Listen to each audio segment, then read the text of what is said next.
Hello, everyone, and welcome to Talk of the Town. You know me. I'm Karen Buechs, and I'm the host and producer of this show. You know, it's election season, and I've been having people on that are running for seats in the Commonwealth and locally. And tonight, I have a wonderful gal. Her name is Dee Wallace Spencer, and she's running for state representative. Please welcome Dee. Thank you, Karen. I'm thrilled to be here. Thank you for having me. Thank you for saying yes, because I know you're such a busy lady. It's been quite the busy season, but it's been a lot of fun. I know, and you have broad shoulders, and you're handling it very well. Thank you. I'd like to start off, though, with personalizing you. A little personal info on you, because people may not know who Dee Wallace Spencer is. Sure. So I am a lifelong resident of Plymouth. I grew up here. My family built their home here. I raised both of my boys here. They went off to college at Northeastern, and then when they came back to Plymouth to work. So it's multi-generations, my parents, myself, my children, and I have really, really deep roots in the community. I am really invested in Plymouth. I've done a tremendous amount of volunteer work in the community. I coached boys and girls who are now adults, so watching them grow from children to young men and young women is pretty amazing. One of my baseball players called me the other day to tell me that they were having a baby. Oh, can you imagine? Yeah. So I'm still very close to a lot of the kids that I coached when they were growing up. That's wonderful. You do have an extensive resume. I knew a little bit about it, but truly, it is extensive. I mean, you have a PhD, you have a master's, you've been to 3 universities. My goodness, Dee. But you started out in Northeastern, or was it? My undergrad, I did it, fuzzy in my mouth, at McGill University. McGill. Which is in Montreal. Montreal. It was an amazing city. It was an incredible time. I enjoyed every single minute of it. And my undergraduate degree was actually, much to my parents' chagrin, in philosophy, because they said to me, "What are you going to do with a degree in philosophy?" Oh, it's going to come in handy. It does, because you spend a tremendous amount of time talking about logic and, ironically, politics. And people, you'll know people. Different perspectives. You have a good sense of people. Yep. And then when I graduated from McGill, I went to Northeastern. Yeah. And I got my master's degree in criminal justice. Oh, sure. I worked for a terrorism expert as her teaching assistant for a year. What did they teach you? So when you go through the master's degree in criminal justice, you learn all about the different philosophies, the different perspectives, the different trainings, the approaches, the just desert model versus deterrence models. That's where I took my very first statistics course, societal impact, some law, issues like that. And when I graduated, while I was there, I actually did an internship at MCI Concord, which was a classification prison. It's being closed down now. But I spent about 6 months there. And then when I graduated, I worked undercover for about a year doing investigations. Oh, I love that. Yeah. If I had to do it again, I'd become an investigator or detective. Yeah, like CSI. Yeah. Yeah. So I spent about a year doing that. And then I went on for my master's degree in education. And I really, really loved teaching. And I loved interacting with the students. And where was that? At Northeastern. Oh, so I did wow. both of my master's degrees at Northeastern. And then I did my PhD at BC. Oh, wow. Yeah. It's extensive. I was impressed. And all these things you can use because you're now running for state rep. But it seems you're also good in mathematics, statistics, mathematics. Yep. That's what my PhD is in, statistics. So Yeah. research, measurement, and evaluation. And the concentration was statistics and psychometrics. So which boils down to how you organize data and then analyze it and then present it so that it makes sense. So I love that. I love to look at the numbers. I love to come up with solutions to problems. Well, everything is numbers. Yeah, absolutely. Yeah, everything Especially in can be government. broken down into a number. Yep. Yes, I learned that in school. Did a test. How many things would be taken away? And we ended up just sitting there with our hands folded because everything was reduced to a number. Yeah. Yeah. And science speaks in numbers. Yep. You know. Absolutely. So, why are you running for state rep? So honestly, it goes back to the kids that I used to coach. Now they're police officers, they're firefighters, they're teachers, they're small business owners, they're architects, engineers, and they're struggling. This economy is not good for them, and No kidding. they're having a hard time. A lot of them have to move out of town because they can't afford to be in their homes. A lot of the parents of the kids that I coached are now taking care of their parents. That's the way it is. It's really hard. And their parents are being forced out of their homes because they can't afford them or they can't afford the taxes. So a lot of families have 3 generations. Excuse me. I'm sorry. No Dee. worries. We have a phone call. Hello, you're on Talk of the Town. Hello. Hello. Hello. Hi. You're on Talk of the Town. Oh, for heaven's sake. Hi, Dee. Hi, how are you? This would be Tiffany Cicero calling in. Hi, Tiffany. I didn't mean to interfere. I didn't know what the protocol was. So I see on my screen live call in. So I thought I was going to go into a queue. And here you are.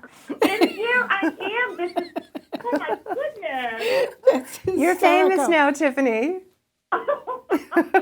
Oh, for heaven's sake. Do you have a question for Dee? I do. Dee, would you be willing to work with all political parties for the better of Plymouth? Yeah, absolutely. I don't think you can get anything done if you're not willing to sit down at the table and meet with everybody and put any bad blood aside or any preconceived expectations aside. I do that a lot in the boards and committees that I've served on to date. It's important. You have to go at everything with an open mind. That's a great question. It's important to listen and to perhaps come to a compromise, but it's okay too to stick to your values. Yeah, absolutely. What do you think, caller? I agree. Very impressed. Thank you so much. Thank you. Thank you, Tiffany. Okay. Have a good night. She was adorable. You as well. Both of you, thank you. She's adorable. Yeah. Yeah. But that was an excellent question. Not that, well, you have to stick to your values. Yeah. And because they tend to be what's best. But there's nothing wrong in talking to each other. Maybe you can change my mind, I can change yours. Right. Or we can come to some sort of compromise. Right.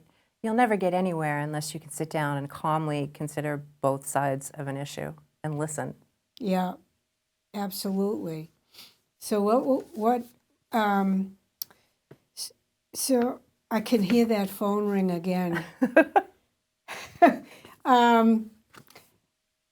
Your extensive education, that's what we was talking about. And Northeastern, my granddaughter went to Northeastern. It's an excellent school. And you taught there, you said? Yep, I've been there about a little over 10 years now, 11 years. Oh, that's a long time. Yeah. We have another phone call. Hello, you're on Talk of the Town. Hello? Hi, can you hear me? Yes. Yeah, do you have Dee Spencer on tonight? Is that what I heard? Yes. So I just had a question for her. If she becomes state rep, what's her biggest priority at the time of election, and if she wins her seat? Great question. That is a great question. So I don't know how much the public is aware, but right now we're facing a pretty significant fiscal crisis in Massachusetts. Our state revenues are $1 million behind projections. We're spending roughly $1 million on the right to shelter law. And I really want to protect local aid. I really want to take care And of our veterans. our veterans. So I really want to make sure that that doesn't get cut. We need to make sure that we have police covered, fire covered, our first responders, obviously. And our veterans are so important. There was a motion made at the know. House. They were talking about it on national television. Yeah. They were mocking it. Thank you, caller. Thank you for calling in. I was so disgusted Yeah. what they did. And I know our Republicans in the State House did not vote for it. Well, the Republicans voted to give priority to the veterans. To the veterans. Yes. And I believe there were 2 Democrats that voted also to give priority to the veterans, but the rest of them voted no. It's this is- inconceivable. And this has been a pattern because for anybody that doesn't know, the right to shelter law was created about 40 years ago, and it was meant to take care of our homeless families when they were closing down the facilities for mental health issues, and there were children out on the street. And it was designed to take care of homeless families. That's right. But now we've got such an influx of migrants to the state that the rule applies to the migrants as well. And it's costing our state roughly $1 billion a year to cover the emergency shelter fees. So there have been efforts made periodically. There have been 2 efforts made to have the priority go to Massachusetts residents, and both of those amendments have gone up in flames. And then the most recent amendment was attempted by Brad Jones, who's the minority leader, and that didn't pass either. A Republican. Yeah. I'm an independent. Yep. But As is most of Plymouth. I'm a conservative. Yeah. And it's shameful, absolutely shameful what they did. Do we have another phone call? We do. We have another phone call. You're very popular. Hello, you're on Talk of the Town. Well, thank you for taking my call. You're welcome. See, I have seen you everywhere around town. How do you feel the community has been responding? I've seen you interacting with people, and it seems like everyone is loving what you stand for. How would you feel? I've been really, really amazed and really humbled more than anything else. We did, for an example, we did a kickoff, and we had over 100 people there that showed up. And Wow. we had, Hello. people from all different walks of life. And it was hard for me not to get emotional because you could feel. Yep, you do. You could feel the love in the room. Love. Yeah. But I feel so privileged. I have the support of the kids and the parents that I used to coach, and a lot of local businesses have been really, really supportive, and then individual families. It's just been overwhelming. It's been really humbling. I'm glad that you're feeling it too, because when I've seen you, I did go to the kickoff, and you could feel that everyone absolutely embraced you. Yeah, it was a really special night. It was a night I'll never forget. Thank you for the call. Thank you. That was a special night. It was. Yeah, you had a good cross-section of people there, young and old. Yep. Yep. and I count myself in the old category. No, you're not. And you could tell how much they respected you. It was a really wonderful group of people. Yeah. I think with everything that's gone on, that's one of the things, everybody says politics is mean and it's dirty. It can be. It can be, but I have to say that I've also met people that I would never have met before, and they're really wonderful people. That's right. That's been my favorite part of this, meeting people and listening to them and having an opportunity to share ideas and concepts. And people have already reached out to me and asked me for help, and I'm doing my best to help them. So I believe in service. I've spent my lifetime doing service. Yeah. I remember when you were a town meeting member. Yep. I was a town meeting member. I've served on legislative committees, government committees, heavy highway construction committees, major projects committees. I'm on the Economic Development Foundation. That I love. Yeah. Because that will bring in taxes. Yeah. That will bring in the much needed monies we need. Yeah. People are losing their homes, Dee. Yeah. People like me who are on fixed incomes, it's a struggle. Yeah. And I don't know how some are going to do it. We have another phone call. Hello, you're on Talk of the Town. Hello? Hello there. Hi. Hi, I have a question for Dee. Sure. I was wondering what she feels that people in Plymouth are most concerned about. Yeah, that's a really good That's question. a goodie. They're worried about their futures. They're worried about the cost of living. They're worried about the economy. They're worried about not being able to pay their bills. They're worried about the taxes because the taxes are going up. 6.9%. Yep. And there are also initiatives now that are designed to have municipalities tax the communities more. Yeah. So there's another proposal being put forward where if you sell your home or you sell your property, let's say you own a multifamily and you sell it and it's over the threshold, they want to tax it another 0.5 to 2%. Wow. On top of all of your other taxes. There are proposals to increase excise tax, proposals to put tolls, which hopefully that's been squashed. On the Cape Bridges. Oh my goodness. So hopefully that's been squashed. But I think people are really worried about being able to pay their bills at the end of the day. And you go food shopping.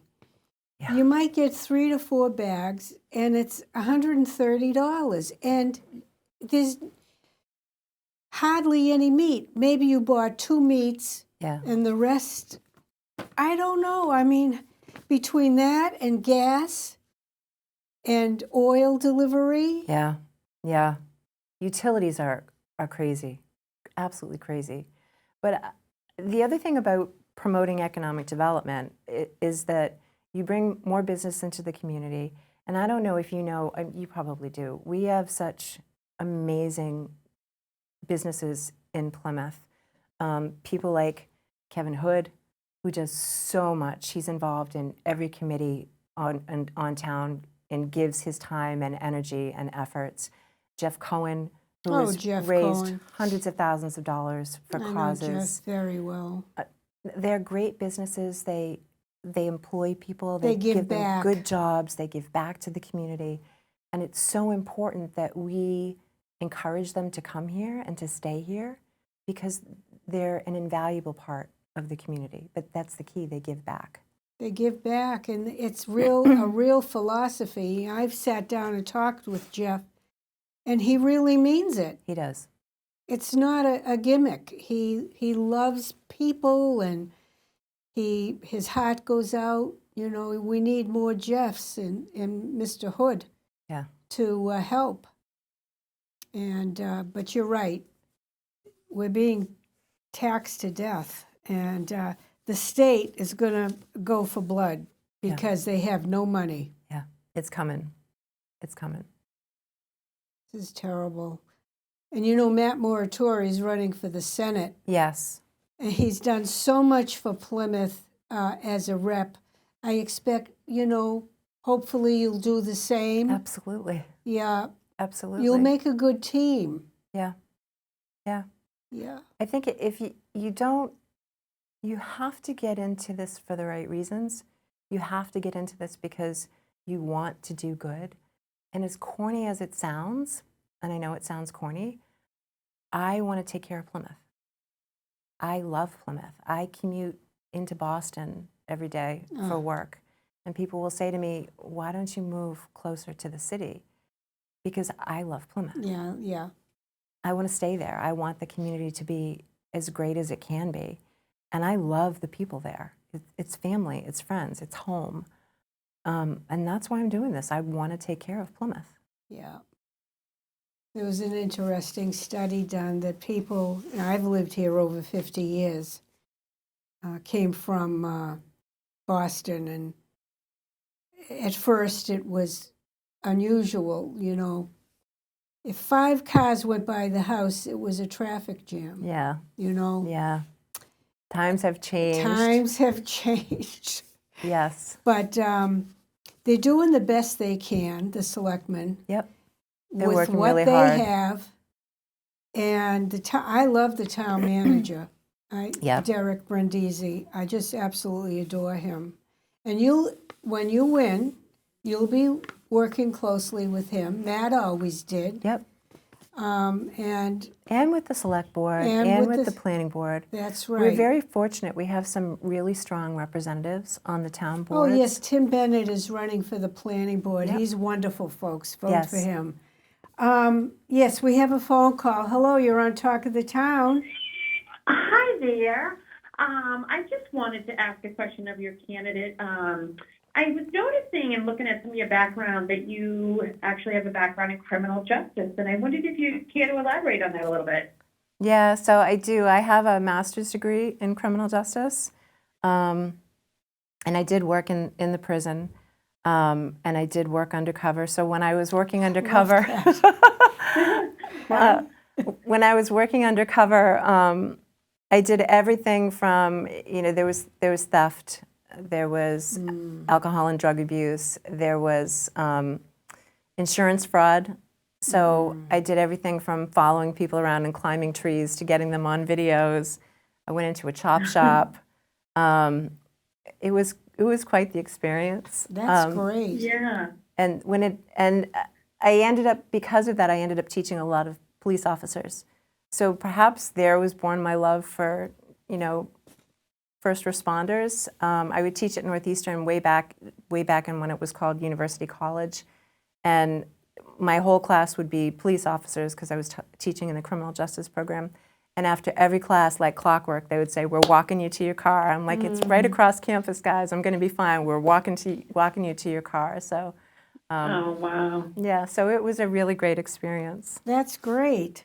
I love that. Nice. Well, I'm glad. It's nice to know that you have that background. That was a little tidbit I noticed, and I just was curious to know a little bit more. So thank you so much for shedding light on that. Thank you for calling. Thank you for calling. All right. Thank you. Good night. Good night. Be well. You have courage. A little bit. No, you have courage. I would say balls, but I'm too much of a lady. You do very well.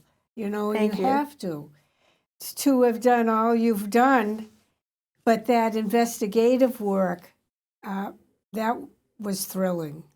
It was interesting. It was definitely interesting. There were all kinds of different situations that I found myself in that I don't think I would have found myself in otherwise. Of course that's not. for sure. We have another phone call. Hello, you're on Talk of the Town. Hi, Dee. My name's Elizabeth. How are you? I'm well, Elizabeth. How are you? Good. I just wanted to thank you. We see a lot of politicians talking about things on the election year, but you actually broke things down, and you were very informative as to the tax hike, and everything else, and I don't think that the people of Plymouth are aware of what's going on. Yeah, I think that's a good point. You know, Elizabeth, I'll be honest with you, because I've been there. I know what it feels like to get up in the morning and get your kids ready and then try to run off to work and then try to come home and feed your kids, take them to soccer or to baseball or football or dance. And then you're exhausted and you put the TV on and you crash. And I've been there. I mean, I was a single mother for quite a long time, and I know the stress that comes along with raising families and doing things on your own. And it's a lot of work to stay on top of what's going on with the government. It's a lot of work to stay current. And you really oftentimes have to dig, because unfortunately, what I've seen in the media is it's hard to get a balance. So to really understand what's going on, you have to watch both sides. You have to dig. Yeah, You have to yeah. find the information. But Yeah. you have true grit. Well, what Well, Dee, I wanted to thank you, Dee, because I too was a single mom at one point doing the same thing, and the fact that you just put it out in bullet points and we can understand it and move forward without having to read along legalese, political, voting, how to go, and you just broke it down, and thank you very much. Thank you. Thank you. I appreciate it. They are paying attention. They are. Yeah. I mean, they're very, very.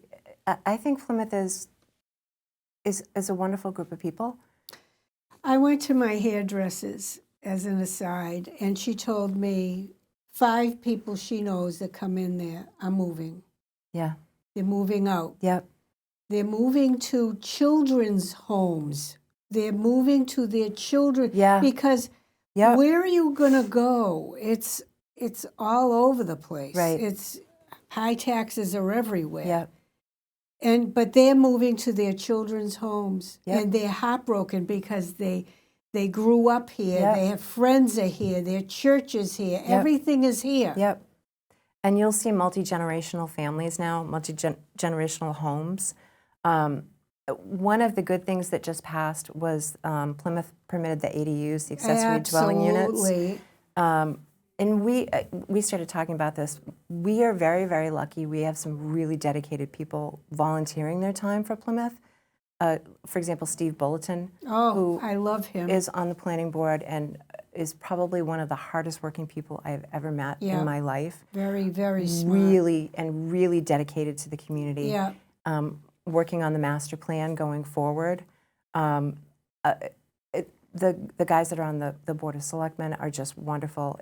The time that they donate, the time that they devote. It's 24/7. And they're not getting financially compensated for this. Well, financially, but they're not. They're dumped on all the time. All the time. All the time. People are just so negative. And you know what, Dee? This really started in 2020 when we were locked up. Yeah. Something snapped. Yeah. Something happened. And today, people don't have patience. You see the way people drive. Yeah. You know, I'm no slowpoke, but people are in a hurry. Yeah. All And the they time. have no patience and quick to anger or to dump on somebody like that. Selectmen who are very hardworking. And But I think it's important to have that connection with your local authorities, with your local boards, with your town manager, with your planning board, especially where I'm so focused on economic development. And I would like to stay involved. Matt and I are both on the Economic Development Foundation together. I would like to continue on with that because I think that's an important contribution to Plymouth. yeah, my husband was on that. Was he? Yeah. For how long? I think 3 years. He was chair of the planning board for a while. Yeah. Yeah. So you know about do the know. sacrifice. Yeah. I know what it takes. I mean, people serve. There are good people in this town that have served for years and years. Yeah. I don't think the town could function without them. No. It's a real commitment. Truly is. And more often than not, they get negative things said about them than positive things. But the primary's in September, right? September what? September 3rd. 3rd. Of course, then election is November. The The 5th. presidential race will be then. And so you have a little while to go. You haven't done the League of Women Voters yet. No, I would think that that will be coming up relatively soon. Maybe July. Yeah. Yeah. Matt will have to go, you, and Yeah. they'll have that. They just did they did a number of them, was it last week? Yeah. Yeah. They did the planning board. They did Yeah. the school committee last night or the night before. But those elections are local, so coming up this Yeah. month. So I would think that they would do ours a little bit further. That's right. Election day, folks, Yeah. is May 18th. Yep. And Tim Bennett is running for planning board. I'm voting for him. David Golden is running for selectman, Unopposed. unopposed, and which is a rarity, Right. let me tell you. Yep. And talk about smart, Yeah. intelligent. Yes, David, absolutely. he's got he's going for his doctorate. Yep. And who else? We got Bennett and Golden And then we have multiple candidates for school committee. and school committee. Yep. Yeah. And Matt's running for Senate, Yep. state, and you're running for the rep Yep. Exactly. for state. And so we have a good reason to go. And I think Nurse Dan is running for Congress. Is he running for Congress or running for? I think he's running for Congress. Didn't he run before? Yeah. I don't know that much about him. So he calls himself Nurse Dan, or he called himself Nurse Dan. And I met him last week or the week before, and he did tell me he was running, and I think he said he was running for Congress. Really? Yeah. There was a fellow standing out of Market Basket. He's also running for Congress. But for the life of me, I don't remember his name, but I signed it. Oh, maybe you're talking about Ian Kane. He was a Republican. Yeah. Yep. Maybe Nurse Dan is running for Senate. I don't know. But there are other races that are coming up. Yeah. It's a big year. It is a big year. Yeah. People have to be in tune. I just can't imagine, after all we've been through, to vote like you've been voting. It doesn't make any sense to me, because why would you vote to take care of people that are not your people before you take care of your people? Right. I mean, when you have your household budget, you pay for your essentials, right? You pay for your rent or your mortgage, You're on your a budget. food. You're on a budget. And then you pay for the things that bring you joy. So you might go to a movie, or you might go to dinner with friends. And then you pay for, sometimes if you want to donate to a charity, you donate to a charity, or something that also brings you joy, but you have to pay for your essentials first. And I feel like Massachusetts has its priorities backwards. We're not taking care of All the our blue essentials states first. So I feel like we need to take care of our residents first, and then give the residents the opportunity. Massachusetts is the only state that has the right to shelter law, the state, not just a city. So we're incentivizing people to come here because we're saying, come here, we'll pay for your housing, we'll pay for your food, we'll pay for your health insurance. And it doesn't seem fair that people from outside of our state would get prioritized over people who live outside of here. our country. Yeah. But people are starting to wake up. I've noticed that even in New York, New York City, they're fed up. Mm-hmm. And I don't know what they thought when they voted for it. we're a sanctuary city. What does that mean to you? Did you think about it? Did you understand what that meant for you? And it's all come home now. Well, Mayor Eric Adams was begging in New York, was begging for assistance and from the federal government, and it kept not coming and not coming and not coming. And the city saw massive, massive cuts in services, massive cuts to their educational budget, the biggest cuts they had ever Look seen. what they've done to the police. Horrible, horrible. So, and he actually was advocating to make changes. He reduced the stay, but the problem is you want to get rid of the incentive.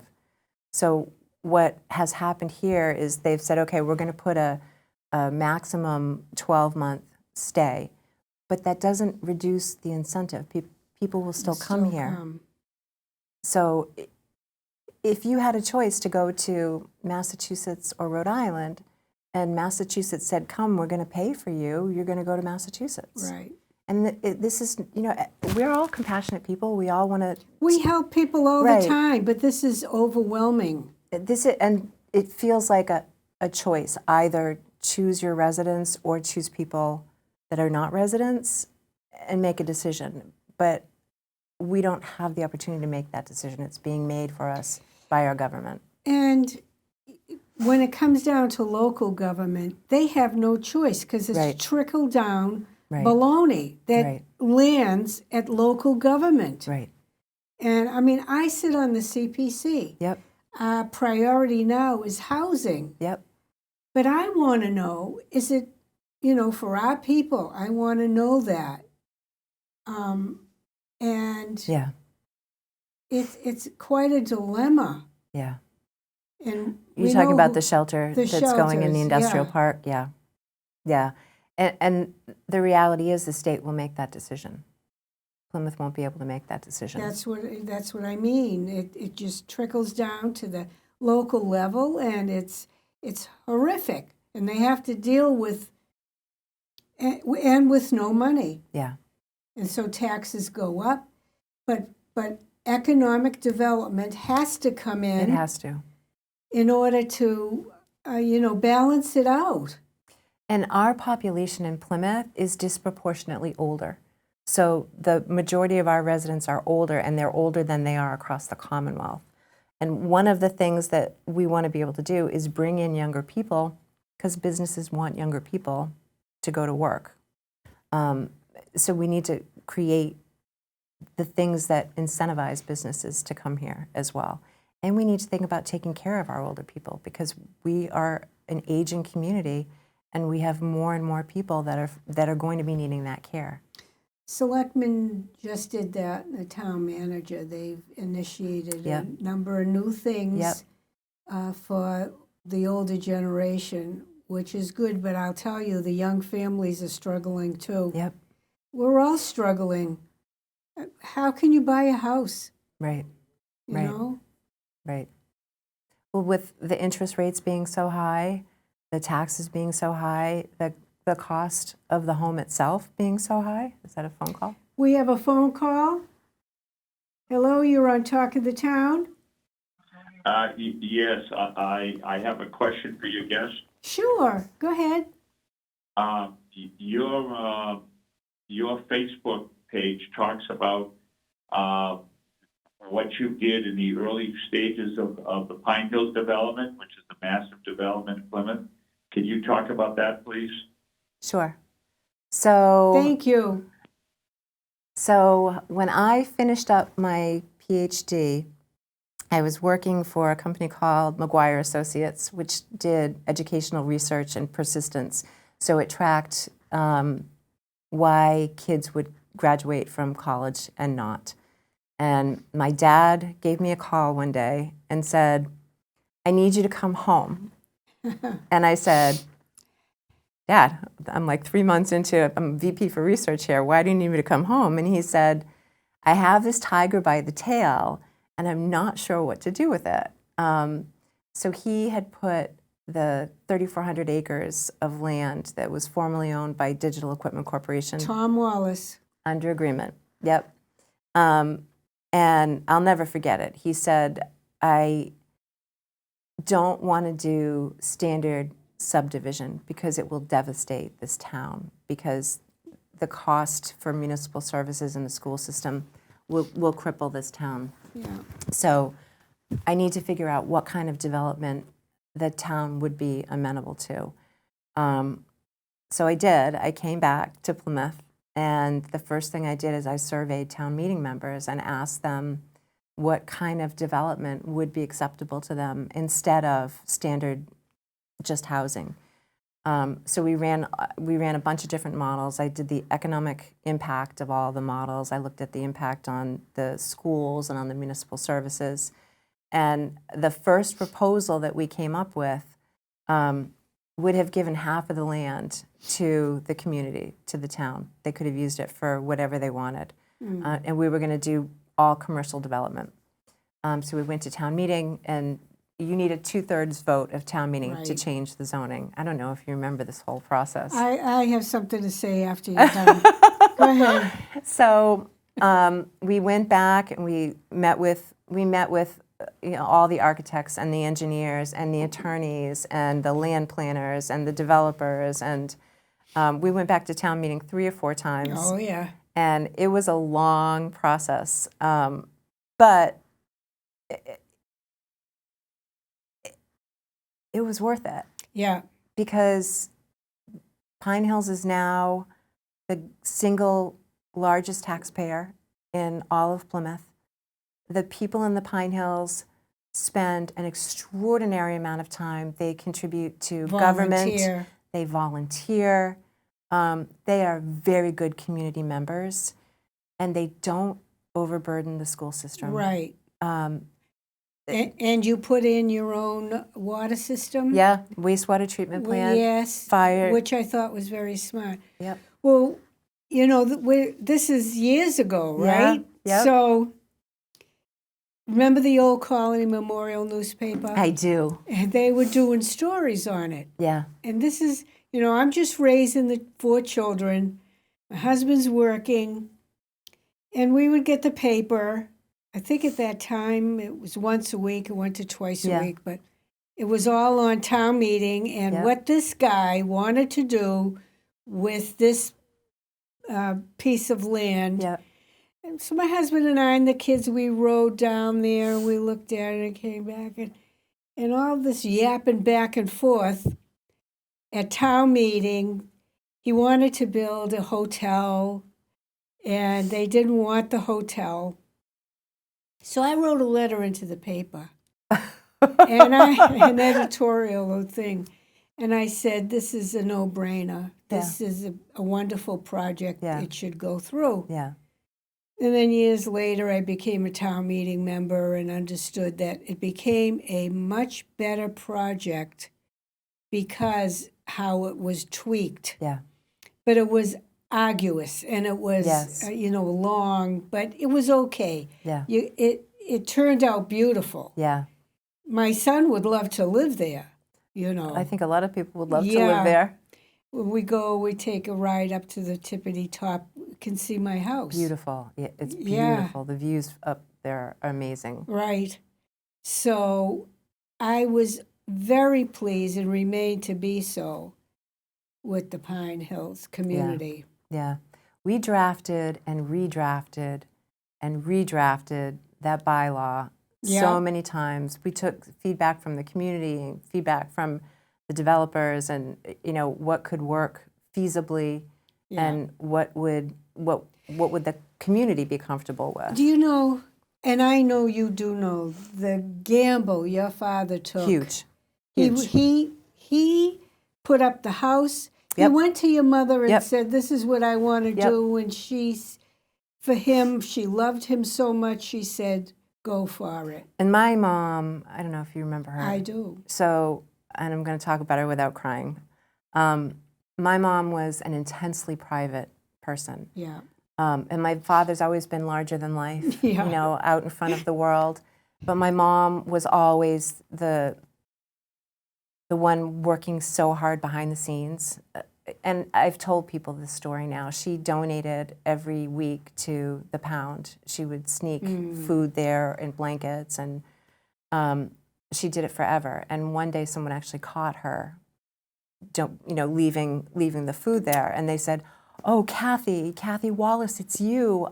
I want to do an article on you in the OCM." And she said, "Please don't. If you do, I won't ever donate again." Because that's the person she was. She did things because she wanted to help. Out of her heart. Yeah, she would, when there was the Kelly for Ellie, the models that would go for breast cancer, the shows, my mom would be the one dressing the models behind the scenes. When they did all the display houses in Plymouth, remember all of the architects and the designers went and they did that huge fundraiser for Plymouth? My mom was the one coordinating the designers and getting the materials for them and running behind the scenes. And she never wanted to be she never wanted the sunlight on her face, but she did so much good for so many people. She was a kind, good person. Yeah. She made everybody feel loved. Yeah. And she was fun. Oh, she was so fun. Yeah. I went to a function. She was there with your father. And she was just having a wonderful time. Yeah. Her smile could light up any room. Yeah. It was sad when she went. Yeah. Yeah. But she's with you. Oh, yeah, every day. Yeah. But your father did a good thing. He did. He had a vision. He absolutely did. He absolutely did. And he sacrificed a lot for it, too. He gave up everything. He gave up everything. He could have been a pauper if it went the other way. Absolutely. And they were prepared to do that. Yeah. Well, and I think people are afraid of change. So when you see this big, wide open space, you think it's going to stay that way forever. So I think it took people time to get accustomed to the fact that it wasn't going to stay that way forever and just get used to it and prepared for it. There are people in this town that would like to go back to 1619. You can't. I understand some of it, we don't want to be run over, but we need economic development. If we don't have it, it is not sustainable. This town will perish. Yeah. You cannot do it on the backs of homeowners. Right. Or businesses. You can't do it. Right. You need life sciences to come in, or these big companies that will pay hefty prices. Yeah, and we need to take care of our local businesses too. Oh, absolutely. We need to make sure that we support them and that we use them when we go shopping. When we do local our is repairs. best. Yeah. Remember the 70s, where in the early 80s it was, I believe, that the stores, it was empty downtown. Yeah. It was so sad. Yeah. But now, you look around, I don't think there's an empty store. Right. Well, you know who else I think does a really great job is the Chamber of Commerce? Oh, sure. They're so active. That's what you should be on. Yeah. I joined them, yes. Yeah. I joined the Chamber of Commerce. They do a really great job bringing businesses together and promoting promoting the local businesses. Yeah. Amy Nables does a phenomenal job. They encourage. Yeah, they really do. And promote. Yeah, they take care of the businesses. Yeah. And I love that. I love that networking that they do. Yes, they're good people. I know a lot of them. Yeah. I should have some of them on again. It's been years. Remember Dennis Hanks? Oh, yes. Yeah, the old economic director. He went to Director Florida. of Economic Development. Yeah, he went to Florida. I loved him. And before him was Mike Gallerani. Yes, that was when I didn't know anything. Yeah. There's a lot to learn. Yeah. And then I'm of the Dennis Hanks era, going way back. Yeah, he was super. But he joined, he was the director of some Chamber of Commerce, I think in Augustine, Florida. Yeah. Nice. Very nice. Yeah, he was a great guy. Great guy. Yeah. So you have a lot ahead of you. I do. So we are doing we're doing meet and greets. We're going to try to set up different meet and greets throughout different parts of Plymouth so that people can feel comfortable coming and asking questions. Good. We're going from event to event to event. There's all kinds of stuff going on that we want to be a part of. And I'm still teaching, so Wow. I'm in and out of Boston. So you still go Northeastern? Northeastern, yep. Wow. Yep. So it's going to be a busy I know summer. how to get there. Yeah. My granddaughter went to school there, so. Yeah. It's a big campus. I didn't realize. It's a huge campus. Yeah. Yeah. It wasn't like that. Yeah, it's changed enormously, and they've made tremendous contributions to the community. They've really done a great job. They've done an amazing job. They've been a very, very good community partner. Right. I think they've done it intelligently from what Josephine would tell me. Yeah. You know, they were very supportive, and she just loved it there. I don't think she wanted to leave. Yeah, I know the feeling. Yeah. So, but what is your vision? What would you like to be part of and see and do and In terms of the committees that I'd like to serve on? and at the State House, and I know you've networked up there. Yep. So I met with Brad Jones, who's the minority leader, and I've had multiple conversations with Representative Dave DeCoste. I have a meeting next week with Hannah Kane, Representative Kane. I've met with Representative Steve Exaros. Oh, I love him. Yes, he's a bundle of energy, isn't he? My sister and brother-in-law are in Bourne, and they love him. Yeah, he's great. Yeah. And I've met with a number of the representatives. So it's important because I've been asking them information about what's going on with this, what's going on with that, so that I can understand kind of what's going on behind the scenes. Could we get Dee's name up on the screen? Yes. Leave that up. Thank you. Yeah. So it's important because I'd like to hit the ground running. I'd like to know as much, there's a steep learning curve, whatever new position you take over. So I'm working really hard to get myself as knowledgeable about the issues as I can now so that I don't have that learning curve once I'm there. And you'll be helped, Oh, yeah. I mean, it's small, but what are they, 38 Republicans up there? So there are 160 representatives. Right. Right now, there are 25 Republicans. Oh. And I'm not a Republican, but that's pathetic. There's no balance. I know. But I really do believe that if you can be articulate and you can support what you're saying with data, I think that's really important, and you come to the table with a reasonable expectation that you're going to learn from one another, that's the way you have to approach it. Mm-hmm. But yeah, there are definitely many, many fewer Republicans than Democrats in the House. What committees would you like? So I'm a numbers person. Ideally, I would like to be on Ways and Means. That's where I would like to land. Yep. And I bet you do. I understand it might take me a little while to get there, but I really think I have the backbone for it. I have the knowledge. I've run my own businesses. I know numbers. I really know numbers. But I think that's where I would really like to be. I'd also like to be looking at economic development committees.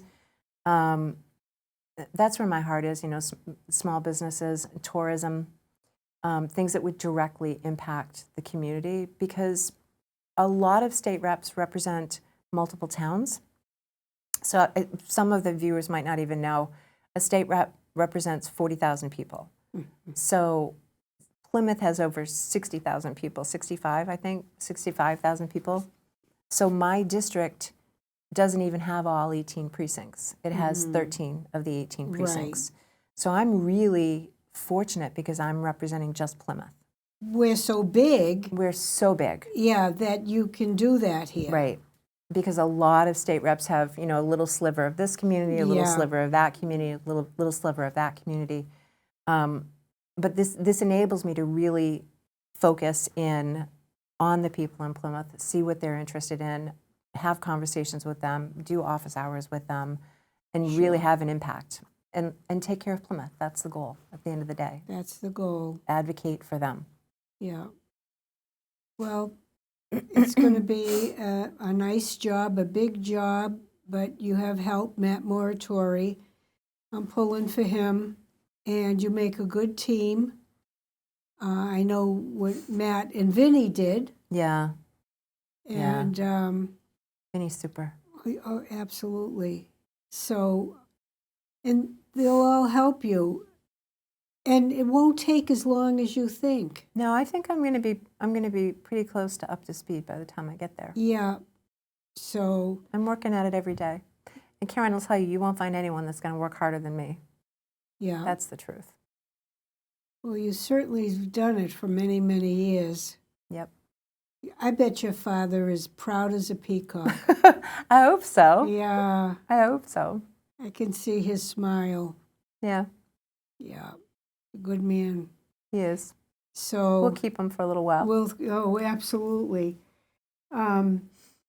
So we have a goal in mind, and that's September 3rd. Yep. That's the primary. What day is that? Tuesday or I think Saturday? it's a Tuesday. Yes, our elections are on a Saturday, Yeah, the town. but that's on a Tuesday. So, and then, of course, the November 5th. Right. And so it's a big year, and I'll be having Matt on pretty soon. What is your next step this week? What are you doing? So tomorrow, I'm going to Kingston Sacred Heart. There's the Day of Faith.